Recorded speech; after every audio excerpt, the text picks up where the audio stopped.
It's an understatement to say the COVID-19 crisis has put enormous strain on our businesses, particularly our small businesses and startups. How do you ensure your employees' well-being? How do you make sure your supply chains are stable enough? How do you stay in touch with your customers? And how do you continue to drive innovation when financing and liquidity are a challenge and at the forefront of your mind? Carolina Aguilar from the medtech startup INBRAIN joins us to share her thoughts on how she is steering her business through these difficult times. Hi, I'm Carolina Aguilar, and we were recently together in a session with Deloitte about the future of health, remember?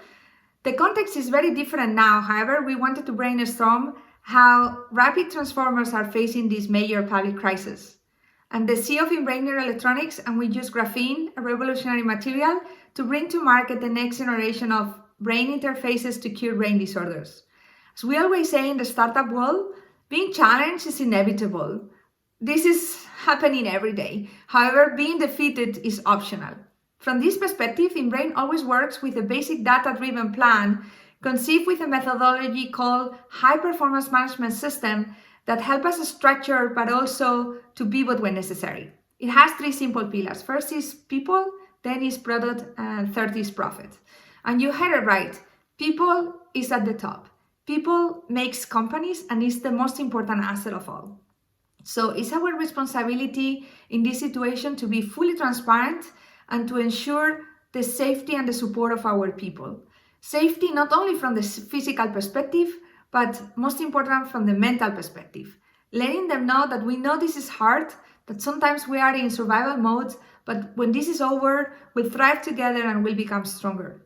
So in INBRAIN, to bring some normalcy and to bring some mental health back as a team we put together a series of virtual coffee breaks that are pre-scheduled and they are optional. So people, if they have time, they can join and voluntarily share what they have in their mind so we can help each other. The other important one, of course, is customer excellence. And we might not know what, but we might be falling short to expectations with customers. So it's important to communicate frequently with them, to let them know what we are working on to bring back the normal situation, and to ensure them that we are always by their side. When it comes to product, it's vital in small businesses to stabilize our supply chain. And out of solidarity, I found new startups actually helping small businesses like ours. There is one called Ascent that actually analyzes your supply chain and your suppliers, understand the level of risk you have and disruption, and provide alternatives, which I found outstanding. And then, believe it or not, on the product side, innovation is key. Most of the revolutionary startups were funded in crisis times or in situations where actually they pivot to something extraordinary. There is a company that I recently came across with, which is called Kiventus. They normally analyze workflows in healthcare organizations, but now they have created a tool that is free for hospitals to analyze their workflows and to understand what is the biggest input they can have in terms of patients with COVID and the best process for the best outcome. And when it comes to profit, it is very important to reassess the burn rate. Startups, we are always running out of cash. We are always running after cash. And in INBRAIN, we are very fortunate that we had great investors that believe on us, but this is not always the case. So while you have to decrease your burn rate but keep innovating, sometimes you might be between life and death and you might need to refund the company. So again, being transparent, fully honest, and engaging with your employees is key because they might be the ones contributing towards the refunding of your company.